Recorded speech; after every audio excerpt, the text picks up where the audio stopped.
अतुल बेनके म्हणाले, की आपल्याला खाली अजिंक्यच्या पत्नीला पंचायत समितीला घ्यायचे. तुम्ही देखील तयार झालात. तुम्ही अजिंक्य गोलपच्या घरी गेलात. परंतु तुम्ही त्यांच्याकडे काहीतरी मोठी पैशांची मागणी केली. हे खरं आहे का? काहीतरी विचित्र मागणी केली, खरं आहे का? संदीप भाऊ ते बालच आहे ते, त्याला आता काय बोलावं. आता इथं निवडणुकीला पहिली गोष्ट पैसे लागतच नाही. मी ती बाईट ऐकली काल, तर म्हणले माझ्याकडे 30 लाख रुपये. 30 लाख रुपये कशाला निवडणुकीला लागतात? निवडणुकीला पैसे लागत नाही, माणुसकी लागते, काम लागते. मी फक्त मला अतुल शेट्टी सांगितलं की बा काही जरी झालं तरी पंचायत समितीला अजिंक्यला घ्या.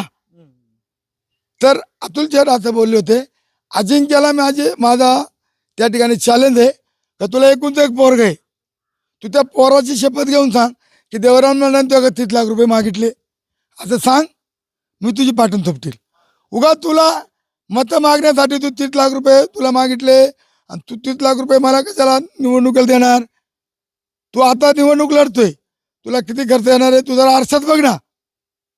आणि त्याला मी असं सवाल करतो की अतुलच्याची इच्छा होती, पण मी त्याला शपथ घेऊन सांगतो, माझ्या यत्ताबाबाची शपथ घेऊन सांगतो, मी अजिंक्यकडे 30 लाख रुपये मागितले नाही आणि त्याचा माझा हिशेब पण नाही. माझा हिशेब होता स्वतंत्र पॅनेल. परंतु अतुल शेठनं काय सांगितलं होतं की अजिंक्यला घ्या. मला शेठ तुम्ही जर म्हटलं माझी काय हरकत नाही. इथपर्यंत असं का आरोप करतोय मग? तो आरोप करतो मी, त्याला माहिती आहे माझी बायकोचं म्हणजे निवडून येणार नाही हे अजिंक्यला कळालंय. ज्या वेळेला आता अजिंक्य सध्या एकमत मागतोय, खामगाव, बुंडेवाडी, कबाडवाडी एक मत आहे. आणि मंगाची बाईटमध्ये एका जवळच्या लक्ष्मण सांगितले सांगितलं का वरचं नका देऊ, मला खालचं द्या. मला खालचं द्या. ठीक आहे, आता ते झालंय ते. म्हणजे हे सगळा आरोप अजिंक्य निवडणुकीत सगळा आरोप अजिंक्यचा खोटा आहे. अजिंक्य गोलप हा बोल घेवडा आहे. काय आहे?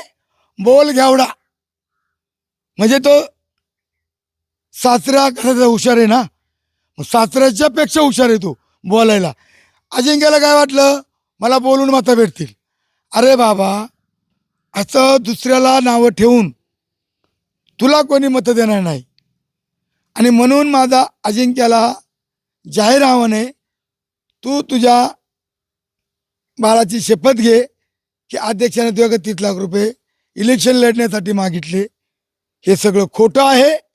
त्याचा मुद्दा मी खोडून काढतो आणि अजिंक्यला 9 तारखेला कळल. अजिंक्य आमचा स्पर्धक नाहीये. ज्या राजू कारबळला फसवले त्यांना महिनाभर प्रचार करून त्याचे तिकीट यांना उचाडून घेतले. तो राजू कारबळ आमचा स्पर्धक आहे. अजिंक्य 3 नंबरला आहे. अजिंक्य 3 नंबरला आहे. अजिंक्य कुठंच चर्चेत नाही. कारण का?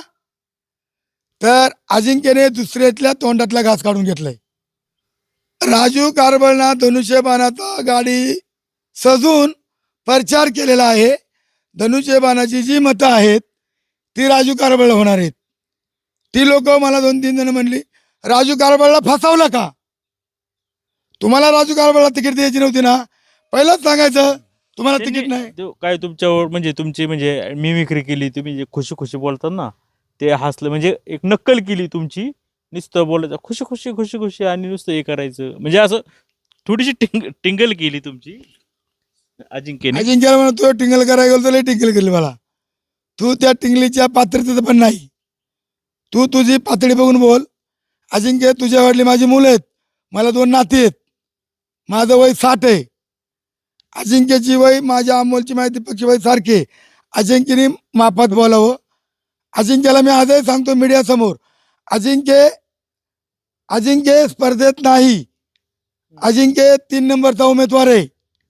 किती नंबरचा? 3 नंबरचा.